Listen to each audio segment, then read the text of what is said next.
Hello, and welcome to our discussion of the background to the Trojan War. Specifically, we're mostly going to be talking about your assigned reading for today, the Cypria, which you may not have heard of. The Cypria is another epic in the cycle, and a little bit about what that cycle is. That might surprise us to know that there's more than the Iliad and the Odyssey. We know about Homer, we know about the Iliad and the Odyssey, but what is this about an epic cycle? Other epics. Well, you may have noticed if you've read the Iliad or the Odyssey before that that's one of the frustrating things about these great epics is that you hear all of these stories about the Trojan War, and you're surprised that they're not all in the Iliad. We'll discover that when we read the Iliad. Where's the Trojan horse? What happened to the Trojan horse? The Trojan horse isn't mentioned at all. Well, because it happens outside of the story of the ending of the Trojan War, which is what um, the Iliad is all about. So it turns out there are all of these other epics in the so-called epic cycle, and they tell the rest of the story. That's the good news. The bad news is they're all gone. We don't have any of these works other than Homer's Iliad and Homer's Odyssey. But the good news is that one scholiast named Proclus, he wrote a book called the Chrestomathia, which is basically Cliff's notes. These are Proclus's notes about the synopses of all of these stories. So first, let's take a look at the Trojan cycle itself. Um, and so the Iliad, as we said, is only a portion of the whole story. Where is the rest? Well, um, the Cypria, which is the first one this is the one that we'll be talking about mostly today. That tells us all of the background. So that's why we're going over this before we get to um, the Trojan War, to the Iliad. Okay, so the Cypria tells about the background. Then the Ethiopis, a few other events, and then the Little Iliad. Actually, before we get to the Little Iliad, the Ilias Micra, um, the Iliad itself, Homer's Iliad, would be next in that sequence. So the events of Homer's Iliad, and then the sack of Troy, the Iliou-Persis. Um,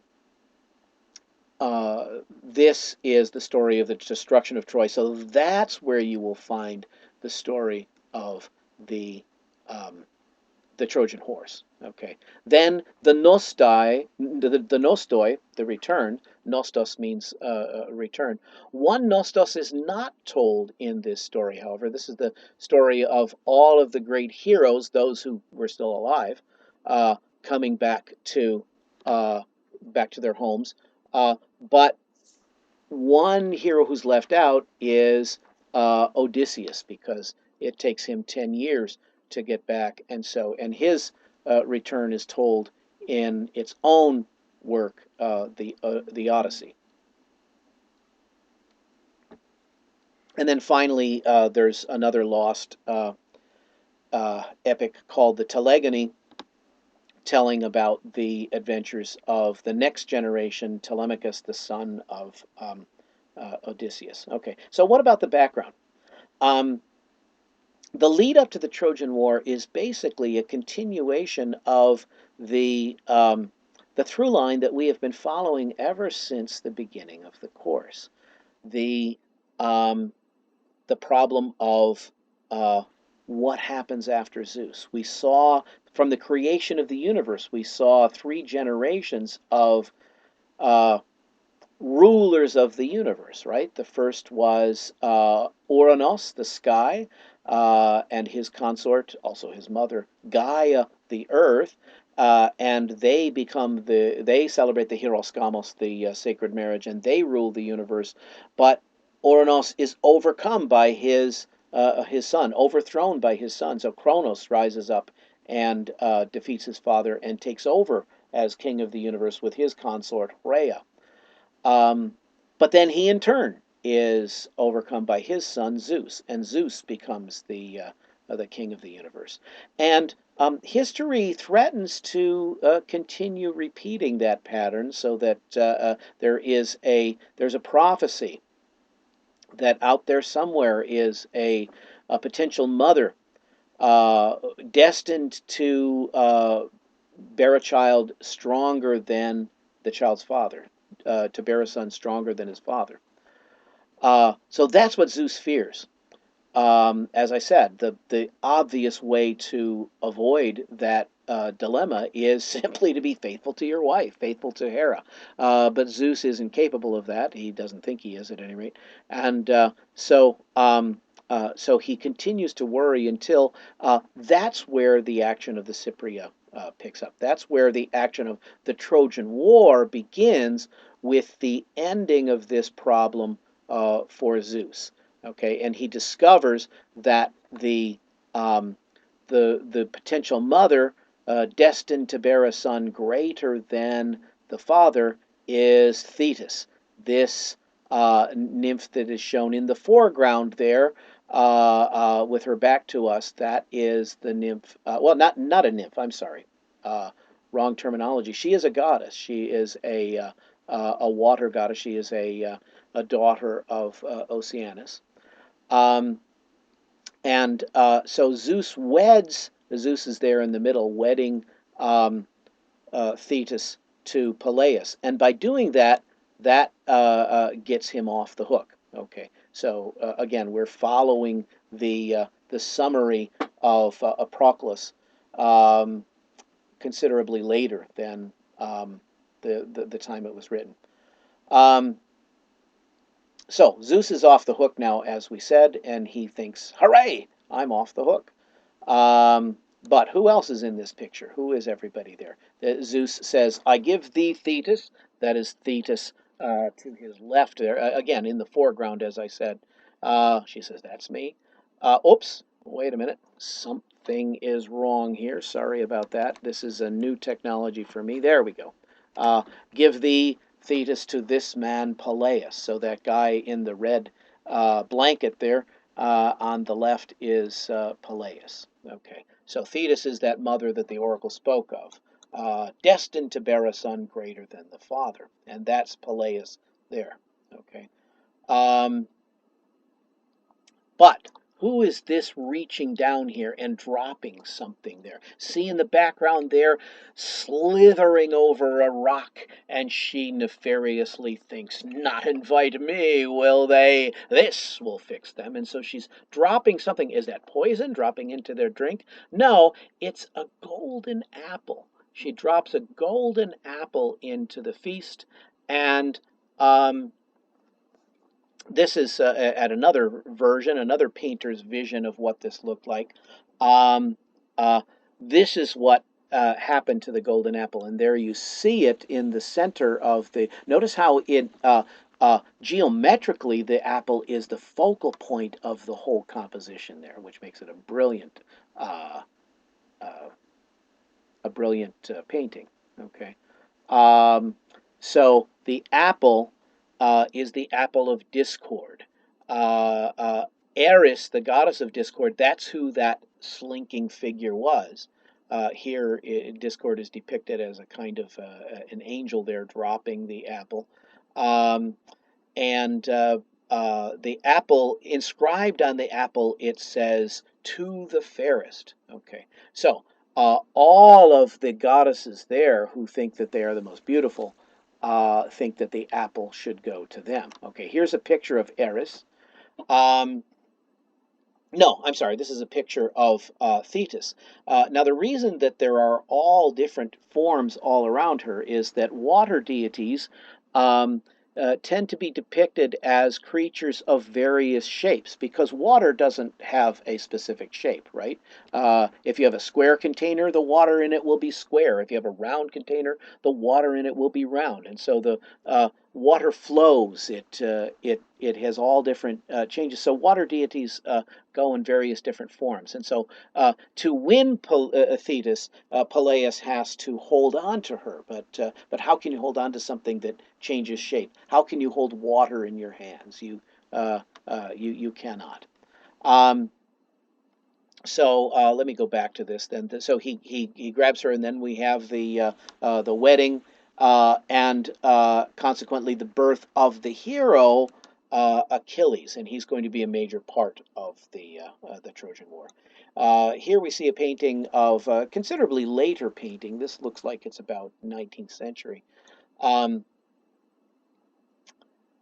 Thetis giving birth to the demigod Achilles, but she has the same anxiety for her son as any goddess who gives birth to a demigod, and that is he has mortal part of him. So he is destined to die. And what a great any gods that I have as children will live forever. I can always be with them, um, but I will lose Achilles. So that anxiety over the mortality of her son leads her to go down into the underworld and to dip the infant into the river Styx. But we all know that the place where she held on to him, then it becomes vulnerable. So that's the source of the Achilles heel. Okay. Um, so Peleus, as the boy grows up, Peleus, the father, gives the boy to the centaur Chiron to be taught. Chiron is a wise centaur. Okay, back to the apple. Eris has inscribed on the apple, Te Kalion, I'm sorry, yeah, um, Te Kaliste, to the fairest. And so three goddesses fight over it. Uh, and here they all are in a painting by Botticelli. And there's the apple there in the hands of whom? That is Paris, otherwise known in both in Homer and also here in Stasinus in the Cypria. He is called Alexandros. That's really the epithet of Paris is his cognomen. His epithet uh, is Alexandros, he who fights off men. Okay, and so if you know Paris's story, you know that if you start stealing people's wives, then you're going to have to fight off men. So the three goddesses who are all claiming the apple are Athena, right? And she says, "Pick me, I'll give you wisdom." And the one in the middle is Hera, and she says, "Pick me, I'll give you political power." And last, of course, is Athena. And Athena, of course, says, "Pick me, I'll give you the most beautiful woman in the world." Now, of course, Paris, being a guy, is not that bright. And so he, um, instead of choosing by the um, subjective, admittedly subjective merits of the beauties of the goddesses, instead of choosing the way a judge of a beauty pageant is supposed to, instead he chooses by their bribes what they had offered. And Aphrodite offers the love of the most beautiful woman in the world. So he says, "Cool, I'll take the woman." And of course, the catch was that the most beautiful woman in the world at the time was Helen uh, of Argos. She was not yet Helen of Troy. She was already married to the king of Argos, Menelaus. Okay, so she was Argive Helen. Okay. Um, and that's where we pick up. Actually, I should. This is actually the third paragraph of your text. So the second one describes the judgment of Paris, which we've just seen. Um, but then Stasinus, or at least Proclus, summarizing the plot, says, "Then Alexandros builds his ships at Aphrodite's suggestion, and Helenus foretells the future to him." Um, Alexandros Paris has a brother, Helenus, who is actually has 50 brothers, and some of them are half brothers. But Priam, his father, had 50 sons, and one of them was Helenus, and Helenus was a prophet. The other 49 were non-prophet, and so Paris goes to Helenus at this point, not really sure if he should go through with this, but Helenus says, "Oh yes, you will definitely win the love of um, Aphrodite." Okay, that's what's meant here when Proclus says Helenus foretells the future to him, and Aphrodite orders Aeneas to sail with him, while Cassandra prophesies as to what will happen afterwards. And there's the catch, because um, uh, uh, Cassandra has the same powers of prophecy um, as let's see, as